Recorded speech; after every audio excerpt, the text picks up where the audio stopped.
Om Shanti and welcome back to yet another special on meditation and light of knowledge. Meditation is a buzzword which a lot of people talk about these days, yet many of us fail to understand what meditation is. Today we bring to you meditation from a different aspect, doing meditation versus living a meditative lifestyle. It's a path, a journey. And how do we connect these two dots? To help us with this, we have with us in our Godlywood studio today a very senior RajaYoga teacher, Sister Meera, who's a director of the Brahma Kumaris Center in Malaysia. So let's listen to her words of wisdom. Om Shanti Didi and welcome to the show. Thank you very much. Didi, today we're going to talk about doing meditation versus a meditative lifestyle. And, meditation has become a buzzword in everybody's life these days. Everybody's like so stressed out and running around doing their chores, and they want to slow down. They have heard about meditation, but they're not able to, or they don't know what exactly meditation is. So I was kind of wondering if we can start off with that. Like, what is meditation? I would prefer, before I share what is meditation, what I find is that people are a bit confused. Mm-hmm. There are so many types of meditation on offer, like being in a supermarket. Right. So they don't know which one to choose, which is going to work for them. Mm-hmm. So first of all, I would suggest that, each one who would like to meditate, they should ask themselves why they want to meditate. Mm-hmm. What is that they're looking for? Because some people meditate in order to increase concentration, for better health, relaxation, stress-free life, many reasons. So once I am clear what is the purpose of my meditation, then I can choose. Okay. I was under the impression that meditation is comprehensive, in the sense once you meditate, then it will target or address, I should say, all these issues. Yeah, definitely. But then still, that confusion in my mind, so many types of meditations are on offer. Which one should I choose? People often ask me. So that's what I tell them. So first of all, ask yourself, why do you want to meditate? Then you will know which one to choose. Right. And so once I have chosen, then I begin to understand. Then next step is to understand. Because some people think to meditate means to make the mind blank, stop thinking, or, suppress our mind. Correct. And usually the posture that comes in front of us about a meditator is someone sitting with a cross leg, Correct. eyes closed, and trying not to think. Right. And they cannot stop thinking. Exactly. So they come back and complain, sister, I cannot meditate. Right. Actually, that was my experience in the older days when I was learning to meditate. That was my understanding, that I have to be without any thoughts. And but is that the kind of meditation that you recommend, or what is the kind of meditation that you practice? But first of all, I need to understand the right definition of meditation itself. So meditation has come from the Latin word medere, which means healing. So when I meditate in the right way, it is a healing process, physical, mental, and psychological healing process. So from my experience, I would define meditation as the right use of the mind. Okay. See, mind is the power of thinking. Correct. So I can choose what kind of thoughts I need to create.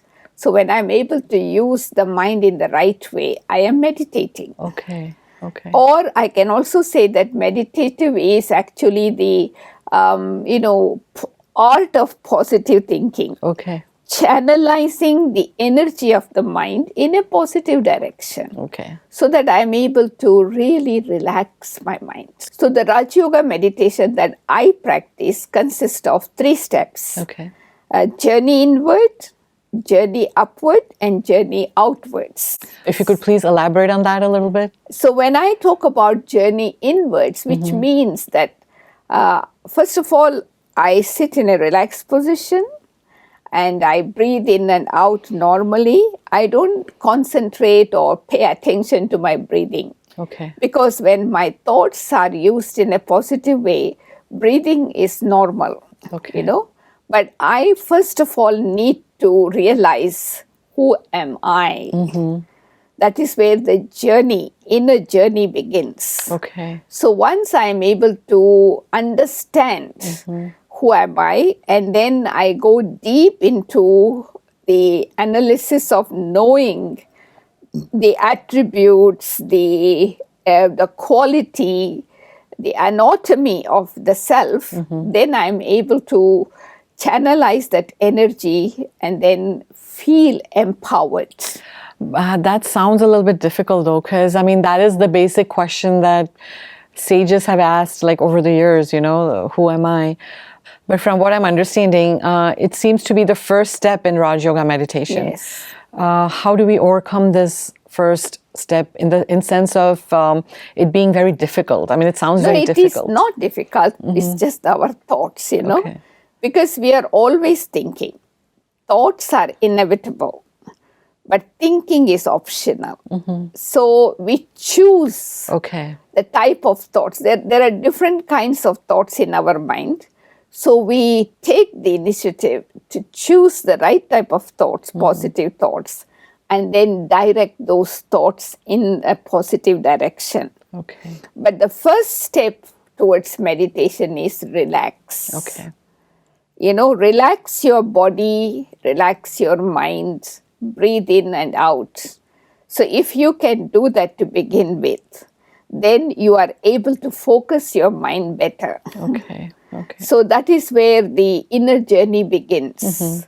So I begin to visualize myself, because in the practice of meditation, visualization, positive visualization plays a very important role. Okay. So I begin to visualize myself, who I am as a being of light, and then I begin to feel that positive energy within my body somewhere in the middle of the forehead. And then I visualize that energy, pulsating energy in the forehead, and I begin to focus my mind on that energy. So I touch the core of that energy and I begin to explore something happening. Okay. The positive qualities within the soul begin to emerge. Okay. In a way, you are activating by focusing your thoughts on that being of light. Right. You are able to activate the positive qualities that's already dormant within that point of light. May I ask at this point, how long does it take for this to happen? No, it all depends on your interest and intensity of practice. Okay. Okay. If you are really a seeker, it doesn't take long time. Okay. But if I'm just want to experiment for the sake of fun, maybe it may take longer time. Right. So in fact, meditation begins with self-realization. Without self-realization, without knowing who I am, I cannot empower myself. Does that also mean that unless and until I have that experience, I cannot move on to the second step? No, it's okay. You can move on to the second step, but to some extent, you need to have the belief. Okay. You need to have the faith. Okay. But of course, how deep I have understood, that will depend on your practice and attention. Okay. You also mentioned that once we start concentrating on us as a soul, there are some qualities that emerge. Yes. So what are we talking about when we refer to the qualities? So there are 7 qualities which is actually merged in that being of light. Just like there are 7 colors in any kind of light which you can see through the prism.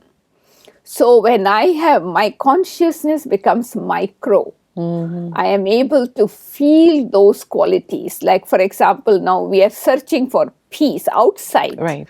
we go here, we go there, but still we cannot find peace. But in fact, peace is only one thought away. How is that? I mean, could you Because the moment I change my consciousness towards myself, instead of thinking of myself as a human, a man, a woman, an Indian, an Australian, an American, I let go of the consciousness of the body and I focus on the being conscience. Okay. So once I have the being consciousness, then depending on how deep my focus is, I am able to activate those positive qualities and feel that within myself. So my experience is that the peace I was searching outside, I was able to feel within myself. So I don't go in search for peace anymore. You have been practicing RajaYoga meditation for the past 50 years. Yes. And it must have been a wonderful journey. But when you started out, what was your experience in terms of, I mean, were you able to connect with it right away, or was there any kind of struggle that you had to experience? No, because see, I was always a seeker. And even before coming to RajaYoga, I was doing a kind of devotion, chanting Bhagavad Gita and some kind of bhajans. And even in that, I used to have good concentration. Okay. And so it was not so difficult for me. Okay. That's what. Going back to the peace concept that we were just talking about, there are times when it has happened where there is some negative thought that comes in your mind and it hits you with so much force. Like your whole body is like your heart is, palpitating. And at that point, telling myself that I'm a peaceful soul, or it sometimes just doesn't work because the negative force is very powerful. See, because we have been identifying ourselves with this body for a long, long time, we have ignored the consciousness of the soul. And so we need to have patience. We need to have patience in bringing back that consciousness into our life. So I need to have patience and perseverance and practice. And so with that, I am able to replace negative thoughts with positive thoughts. Okay. Because we have not identified ourselves with that being of light, which itself is positive. Okay. So that's why I always say that, all human beings, irrespective of how they behave in this life now, originally they are positive beings. Actually, this is also a very powerful thought. But again, I'm thinking, okay, how do I use this? Like, I know I'm a soul and I know the other person is a soul. I'm still seeing the negative in that person. Knowing is one thing. Accepting is another thing. And being is the final thing. Okay. So if you just know, it doesn't make much difference. It's just like an information. Right. Correct. But I have to change that information into knowledge. Okay. So for that, I need to reflect. Okay. So what information I have received, if I reflect on that, I go deeper. And then the third step is I need to use that knowledge in action. That becomes wisdom. Okay. So when you practice that soul consciousness, when you are interacting with others, you are aware of their weakness, but you don't focus on it. Okay. So you don't absorb their weakness. Okay. And so it doesn't affect you. Okay. Of course, we are not walking with eyes closed. Right. We are, to be real in our life, we are aware of their defects, but we don't entertain those defects and make it as my own. So my thoughts are affected. Okay. But with practice, more and more practice and reflection, I know that when a negative thought comes to my mind, a waste thought comes to my mind, I am not meditating. See, meditation is a way of living. Right. It's not something that you need to sit in one place and do it and then you separate your life. No, we always suggest people to make meditation a way of living, combine meditation in action. so that even in your action, your meditation is reflected. This is a very important point because, again, going back to my early years, this concept was never explained to me. To me, meditation was maybe half hour in the morning, you meditate, you go about your business, and the rest of the day you just... No, that's okay. It's necessary to sit and do it at least half an hour in the morning to discipline myself. But that does not mean that I should not take those thoughts with me in action. How do we do that? So, for example, if whatever actions you are doing, the meditation that you have done half an hour in the morning, it has such an impact on your mind that during the day, whatever actions you are performing, you may not be meditating consciously, but subconsciously you are in tune. So the action that you are doing, it takes half of the time. Suppose if something you have taken 1 hour to do, now you can finish in half an hour because you have a good focus. And secondly, the action will reflect meditation in the form of accuracy. Maybe previously you were typing a letter, making 20 mistakes 20 times. And then finally you get even fed up. The work was not done. But now we finish the work with one go, without mistake. It's the efficiency of the mind. And so I am able to have accuracy in my action, and my action will be of quality, and then my action will be beautiful. So that is a proof of your meditation in action. The best time to meditate is before the sunrise, because the vibrations in the atmosphere is conducive for meditation. It's a creation time. And then after the sunset in the evening, that half an hour before, half an hour after, if we can choose that time to meditate. When you say creation time... It's a kind of, in the nature also you can see everything is quiet. Creation is taking place, plants and animals and nature. After some time, you can see the noise coming up. True. So that time is the best time for meditation. Okay. No place restriction. You can meditate anywhere, everywhere. But the only important thing is you must know the technique. See, if you may have a very beautiful car, but if you don't know how to drive the car, you can't take the benefit of enjoying having such a beautiful car. True.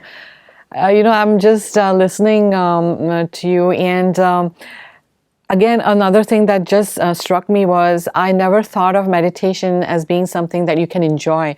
But from you, what I'm getting, the vibrations I'm getting, is meditation can be a process where when you go within, you actually start enjoying the process. You enjoy being in your company. Because nowadays, one of the problem people have is loneliness. Unless they have somebody, a companion, a friend, a husband or a wife with them, they feel lonely. But for a meditator, they never feel lonely. They may be alone, but there is a feeling of enjoying the company within themselves. Because I attain mastery over my thoughts. So I am able to use my thoughts. The power of thoughts that I have can manifest in different ways. Many times I wonder when we look at the progress, the advancement of science and technology, they have created 7 wonders in the world today. But the greatest wonder is the wonder of the mind. That's true. With the power of the mind, by concentrating the power of mind on the matter, they have done wonders. So if with meditation, if I can concentrate my mind on myself, I can do wonders in my life. True. Can we talk about the second step at this point? So second step, after I have gone deep into myself and I realize who I am, then I feel the energy of the soul. I'm separate. So I can just lift my consciousness beyond. So I see the freedom. Okay. Because I am in the body, I am not off the body. So I slowly lift my consciousness beyond this body, and I see myself floating. Oh, okay. I see myself floating like a beam of light, moving upwards. That's the Okay. upward journey. Okay. Journey towards the source, Okay. towards my home. Okay. So that is the time you really experience yourself, the true freedom. You know, you are not bound. Just like they say, man is born free. Now he is tied with everywhere. Right. And nobody has tied him. He has tied himself. True. So meditation make you a free bird. So you're freeing yourself from the body consciousness. Yes, the consciousness of the body, dependency, influence. So I become like a master over myself, self-mastery. So I can stay in that awareness of that true freedom as long as I want. Wow, that sounds really wonderful. Very light, light in form, light in weight. You feel really, really empowered, you know? Right. Because see, in science they say, wherever your attention goes, energy grows and life flows. So when I focus my attention on myself, I am able to allow the energy to grow. Okay. Okay. And so I am able to lift my consciousness, enjoy that freedom. Okay. Didi, you know, whatever you have explained so far sounds really wonderful, and I'm sure our viewers out there would like to experience it. We will continue this further because we have not heard from you about the third step yet. Yes, yes. So we definitely will continue this. But if you can guide us into a meditation experience, that would be wonderful. Yeah, sure. Okay. So I would like to just request you to sit relaxed. Okay. With a straight back. Keep the eyes open naturally. Okay. And maybe we just create some positive thoughts. Okay. And whatever thoughts we create, we can feel the vibrations behind those thoughts. Okay. I sit relaxed. I breathe in normally. Inhale, exhale. I become aware of myself as a human being with two types of energies, body and the soul. For the next few minutes, I will focus my attention on I, the soul. I visualize myself as a tiny point of light energy on the screen of my mind. I am light. I am a shining being of light. Vibrations of peace emanates from within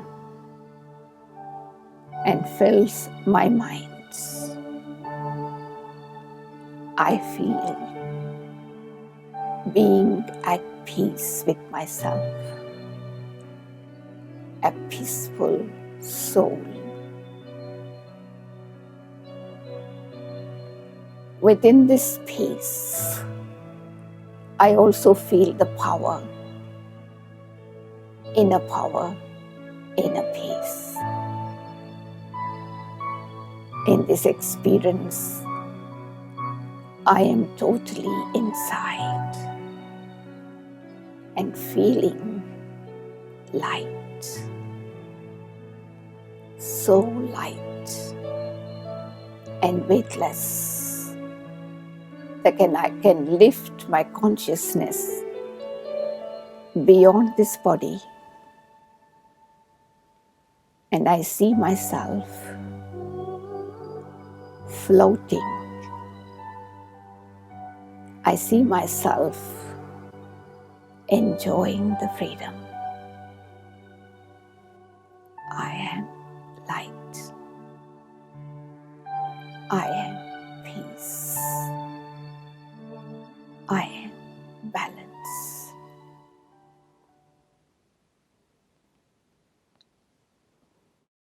Didi, thank you so much for this wonderful, wonderful meditative experience. And I was like totally one with what you were saying. I'm sure our viewers out there have experienced the energy coming through from Didi as well. And like I said earlier, we would definitely like to continue this conversation. Yes. So we look forward to having you with us again in the studio.